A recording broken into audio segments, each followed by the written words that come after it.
All right, welcome back to another Lorcana match here. So we're looking at the CCS 25K that happened a couple weeks ago, or I think 3 weeks ago now. And we're diving back into the top eight versus looking at the finals and semifinals. And the reason we're diving into this is you see we have a green blue versus a purple steel player here. And I think this is obviously a bit different than the two mirrors we've casted so far. But also, I expect this to be a big matchup going into the DLC coming up in a couple weeks. So, with that in mind, we have Daniel and Frisco here. Nothing crazy has happened so far. We can see that Daniel is running an interesting version of Green Blue that has that Lewis versus Frisco. Nothing weird so far. We see we have the Captain Hook and the Black Carrion coming down.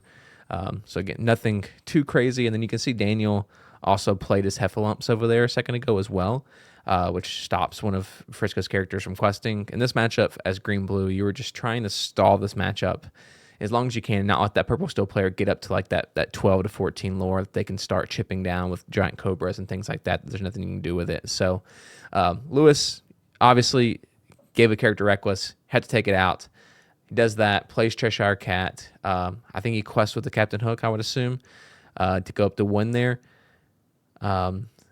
Looks like Daniel is going to ink MMS, play a Cinderella, activate a Cinderella thing, draw a card, and you can see he's playing with all these enchantments. I mean, if you got him, you got to play them, right? You got to play them. Hopefully they're double sleeves, so they're not too curved, But anyway, so nothing too crazy going on here. I mean, Daniel has done a good job of kind of stalling this game out so far for Frisco, not being able to. I think, like I said, I think he's quested up to 1, but nothing more than that. But you see, those Dumbo down, Sing Strength with Cheshire Academy, and as we've seen in the Purple Stone Mirror, that like turn 4 Strength of Raging Fire, Sing with a 3-cost character, always being able to hit with 3, sometimes being hit with 4. Really great stuff there. And so you can see Frisco also quested with Captain Hook. He updated his score finally on the thing, so it's 2-0 here. And now Daniel's sitting here with 5 ink. Nothing on the board. In this matchup, you'd love to have that Prince Philip. If he's playing, I'm not sure if his list has it. Not the shift Prince Philip, like the actual 3-cost one. Because at this point, he's threatening to clear the board with that Prince Philip shift if he has all the pieces in his hands. However, there's nothing down on the board currently, so it's going to have him develop from fresh. The sale is going to allow him to ink 2 cards this turn. So it'll be interesting to see what he puts down here. With his, he could potentially have, 5 ink to play with here. So let's see. Okay, he's exerting 3. Looked like he had the Prince Philip, the one that you can see on the screen there, the 3-cost ward. That that card, even if you don't have the combo as green blue, it makes the purple steel player it makes him scared, right? It makes him not want to go wild on the board because you could clear it next turn with the combo. And there's nothing they can really do about it since it has ward. So it's a good card just to stall the game out even more because it is a risk, right? Or it's hard for the other player to deal with. He actually doesn't ink at all, which means it's pretty likely that he has the piece of the combo in his hand. He did ink that 1 MMS earlier, which I would assume he knows he's playing purple steel because we're in the top 8 here. So I would assume he knows he's playing purple still. So inking one of those early game, if you don't have the second one to back it up, is pretty tough. If you don't have it, of course he's playing with all foils and enchanted, so it's really hard to see what's in his hand because just the light shining on the enchanteds and the foils.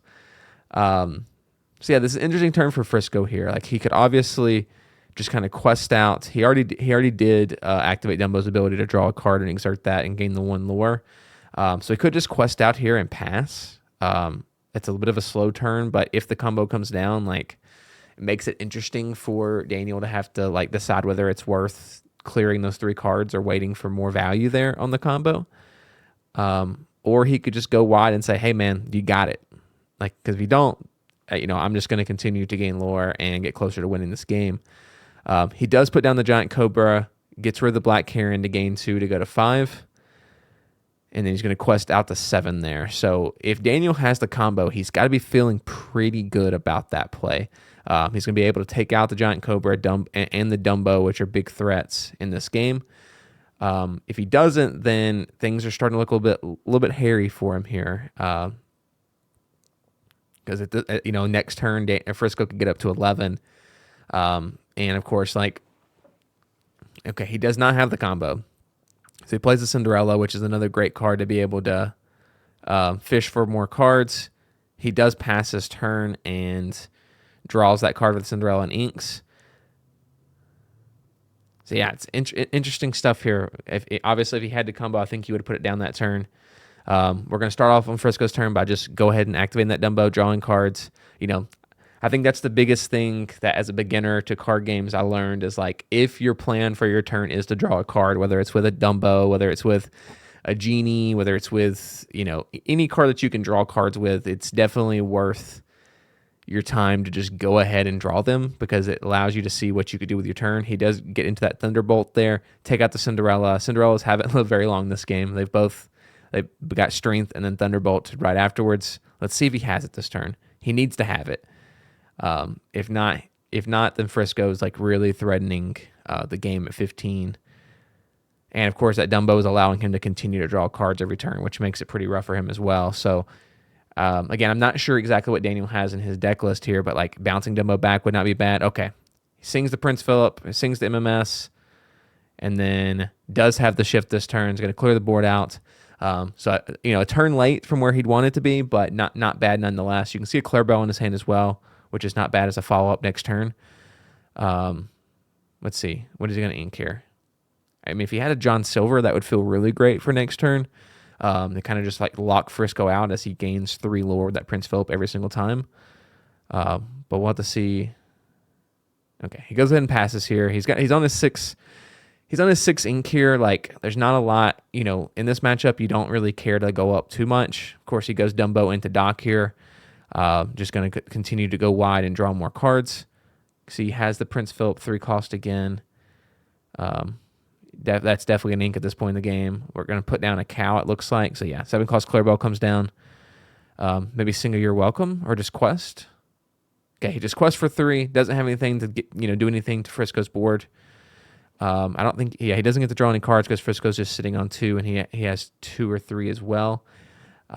So yeah, this is where Purple Steel and Green Blue gets really interesting, right? Because at this point, Daniel is able to Quest for 5 a turn, so he's on a 4-turn timer here, but Frisco's obviously have some threats as well. With that Dumbo, that's going to continue to let him draw cards and continue to gain lore. Genie comes down, which another big threat as well. And the Calhoun, like, the Calhoun's one of those cards that, like, obviously you want to play it on turn 2 because it's really scary turn 2. But whenever you get to a game like this, when you're at 13 lore, that Calhoun represents winning the game at some points here, right? Because he's got 14, 15, 17. If Calhoun takes him now, he gets to 19. So that becomes a winning condition for him versus just a 2-cost scary card to put down. Another combo here would be really, really good. I'm not sure he has it. The good thing about Prince Philip is it is evasive, so that Dumbo shouldn't live anymore after this turn, you would think. Like the card draw for that should be gone, but he's already got a good amount of value from it at this point. So let's see what he's going to do here. He exerts 3. The Louis, if he had that, would not be bad if he had another one. Of course, giving any evasive character Reckless is always tough, because if he has another Dumbo, or any song to sing, then like he just kind of gets past the evasive, especially with the Dumbo, because you still get to gain the 1 piece of lore, which is rough. So yeah, this is a tough turn for the green-blue player. This is where games are generally win or losses on these, turn like 8 or 9 here, whenever the purple steel player like is saying, hey, like, I'm pretty close to winning this game. Can you take care of it? Like, can you take care of my board? And he got to go first this game since he's a higher seed. So, like, taking this game is really, really important. Okay, that is the Louis, it looks like. Is going to give the Genie Reckless, which I think is a good call. So even if he has a Dumbo, like, gaining 1 lore is not as bad. Oh, and then he sings You're Welcome on the Dumbo.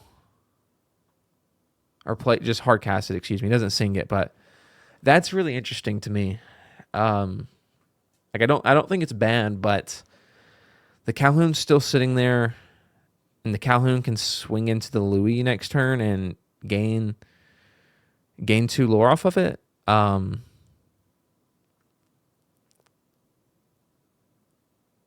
yeah, I don't know. That's an interesting play. I think I would have You're Welcome to the Calhoun and then just like taken everything out.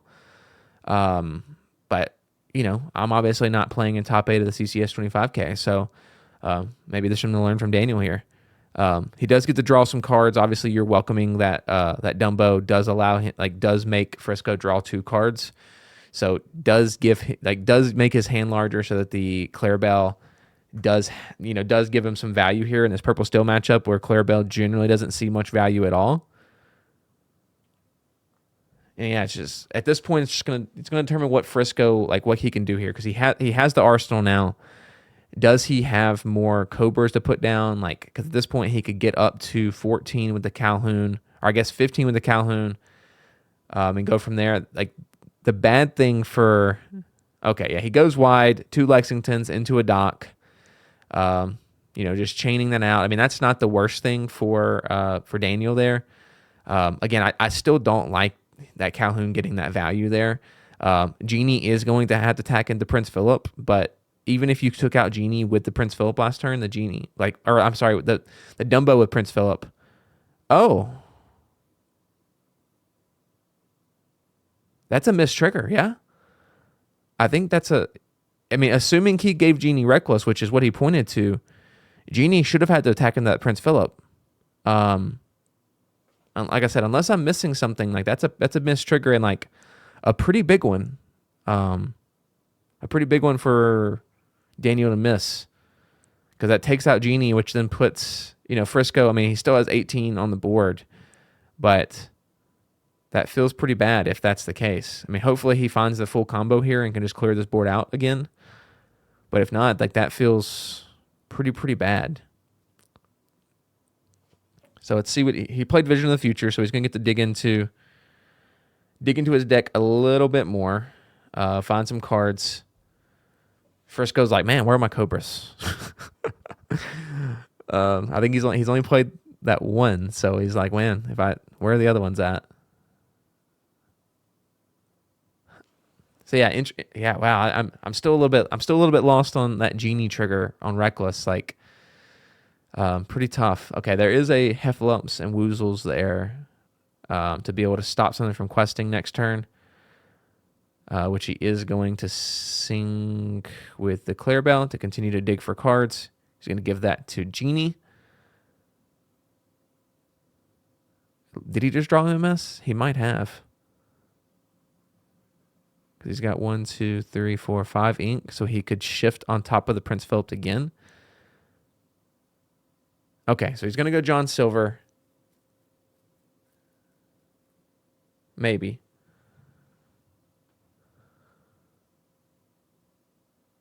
Okay, just kidding. He's going to sing something.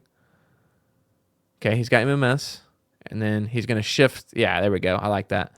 He's going to shift the Prince Philip on top of the Prince Philip. So it's like a 3-card shift stack there. But that takes out everything on the board there for Frisco. And again, I'm still baffled on that missed trigger. Doesn't end up costing him anything, which I think was his thought, was just whatever. But still feels pretty bad. So Frisco goes into Dumbo and Black Heron. Dumbo's always a good card at this point in the game, just to be able to dig a little bit further. Let's see if Daniel has anything.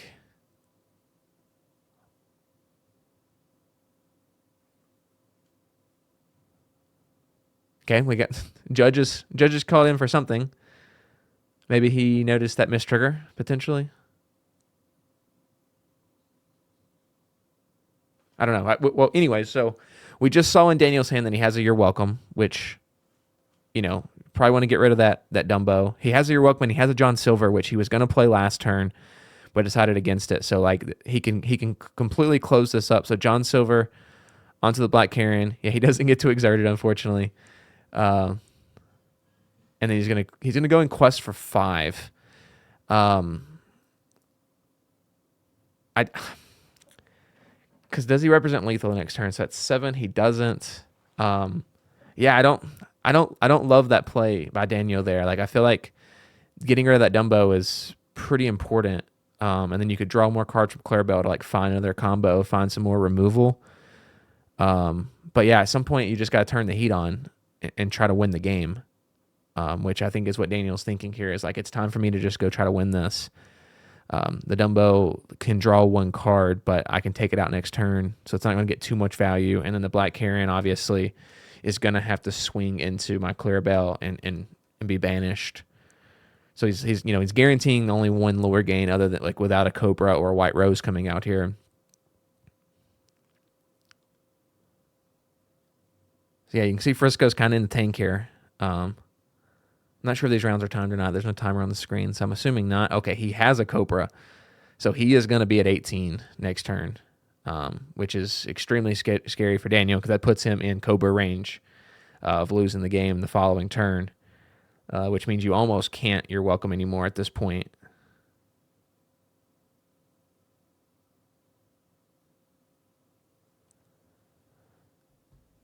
Huh. So, I mean, but the thing about Cobra is you also have to discard a card, right? So, like, I'm not sure what the other card is for Frisco's hand, but, gaining the lure is good, but, we're also staring at a board with a John Silver on it that will be able to John Silver the Cobra back down afterwards. So, it's not as simple as just like, hey, play this and then stare at the other player, because I think he's only got 2 cards in his hand, so if he discards the Cobra afterwards, or he discards a card with the Cobra, he's going to be top decking. So even if he top decks another Cobra, that doesn't win the game next turn because he doesn't have anything to discard. So it's an interesting spot here for Frisco. I mean, worst case scenario is he has both Cobras in his hands, and that's not what we're looking for either, right? All right, so here it goes. Okay, Thunderbolt onto the John Silver and a Strength. Okay, so John Silver's gone. Man, we just missed another trigger. This is crazy. So, like, Black Carrion definitely had Reckless that turn and did not attack into anything. So this is the second trigger that has been missed on the John Silver Reckless. Like, Black Carrion should have had to hit into Clarabelle, and I think that's going to be a big deal here. I think there's another John Silver in his hands. So, yeah, we're definitely going to go Prince Philip into the Dumbo. But this turn, like, I mean, Clarabelle's going to be able to quest anyway. Reckless for John Silver still going to come down. We know the one card in his hand is Cobra. So it hasn't mattered just yet about those missed triggers, but like we missed two triggers, which is tough.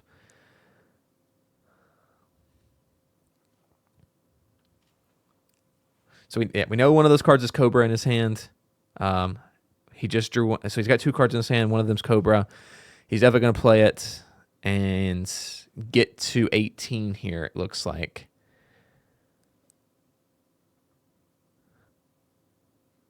And again, if I'm misunderstanding like what was given Reckless or whatever, and like that it wasn't any missed triggers, then like, that's okay. I'm okay being wrong, but definitely interesting. Okay, so then he goes Elsa, Black Carrion into the Clarabelle this time. He just clear some lore here, but Daniel's going to be at 18 this turn, questing with John Silver and Prince Philip. So he's obviously representing lethal next turn. Frisco, I think, only has 1 card in his hand, which is the Cobra. So I don't think there's any way he can get out of this.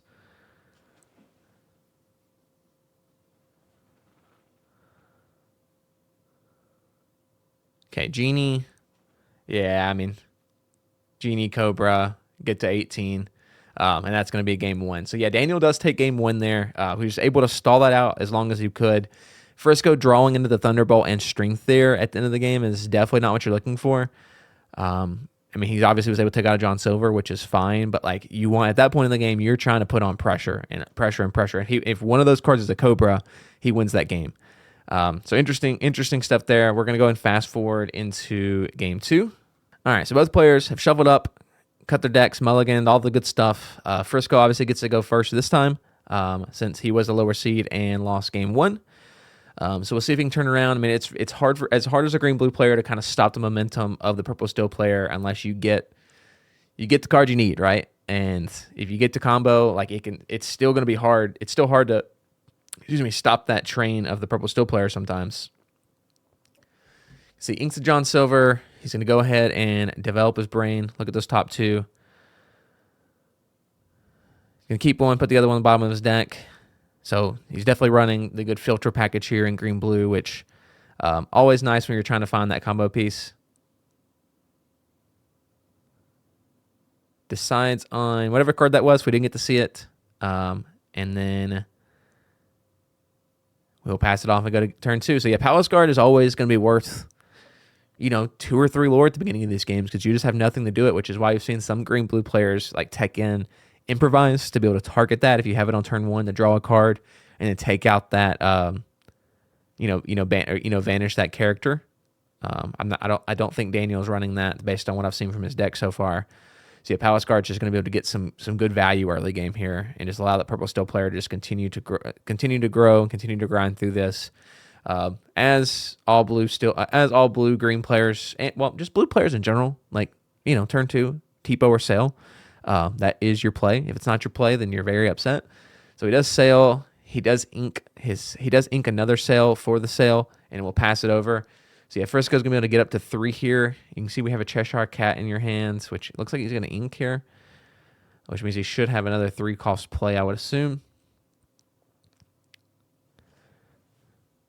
Because yeah, he wants to set up a 3 cost here so he could play something on turn 4, and of course, he could strength Cinderella, which we see in his hand. I'm not sure if he's playing the 4 cost Donald Duck Gentleman. They'll take that out. If he had like a 1 and 3 cost, he could play on turn 4 to have 5 characters down. So a lot of options here, but definitely getting a 3 cost character down here opens up the option of strength being played on the next turn, which is always a powerful play for the purple steel player. Okay, he goes Cobra. Does not decide to activate it. Cards are too important for him. But that 4/4 body is still really good. He's going to quest up to 3. And Daniel's just going to obviously do his turn 4 Cinderella, ink a card, draw a card, pass a turn back over to Frisco. So now he's sitting at the 6 ink. That beautiful 2/4/6 green blue pieces that we have in this deck right now. You can get the 6 ink that lets you put down a John Silver, which kind of stops momentum for that purple steel player a little bit. But what you can see here is that Frisco is building a scary board here. Like that genie comes down. He's questing for 5 now if he quests for everything on the board, which, puts Daniel on a 3-turn clock, right?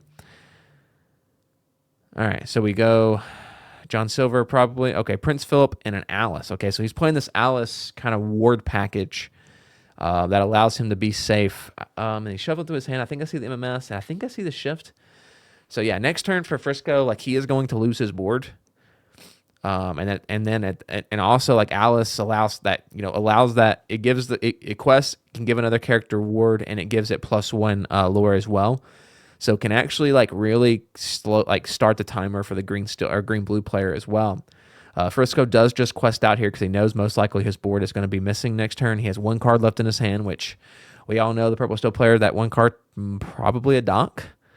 And yeah, this turn for Daniel, he either has the combo or the game's pretty much over here, right? It looks like he does have it. He's going to sync MMS with Prince Philip, and then of course shift the Prince Philip on top. Quest with 2 with Alice, and then he's going to give Prince Philip ward as well.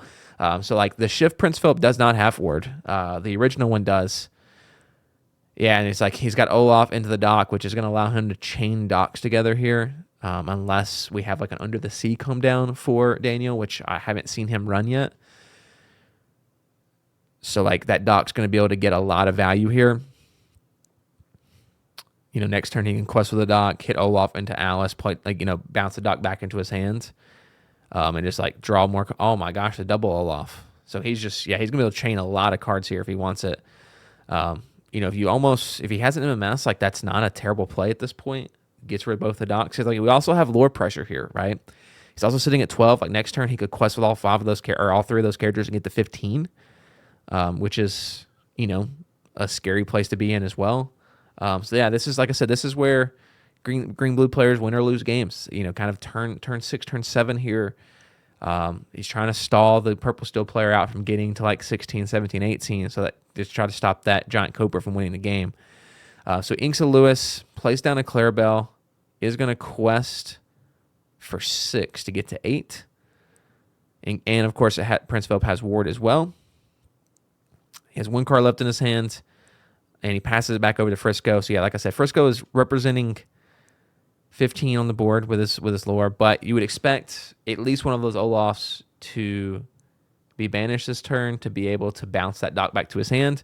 Of course, we don't know what's in his hands. I mean, if he has a genie and stuff like that, like maybe he just doesn't do that this turn.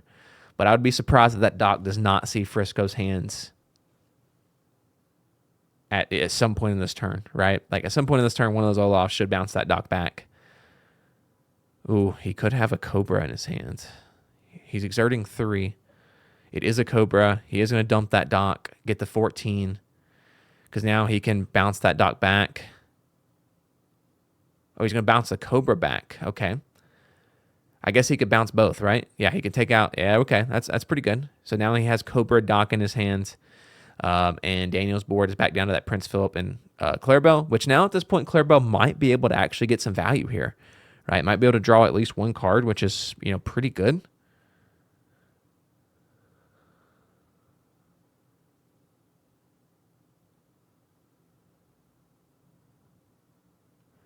Okay, he's obviously going to quest out, get to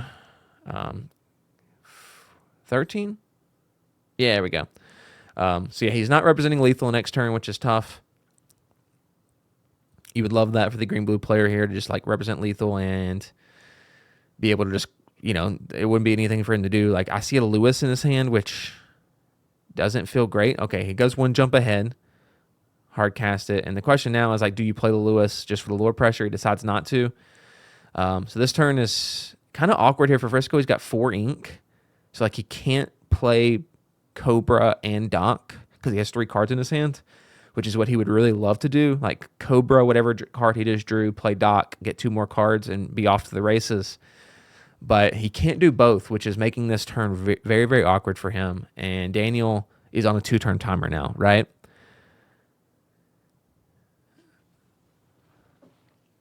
So yeah, it's interesting spot here for sure.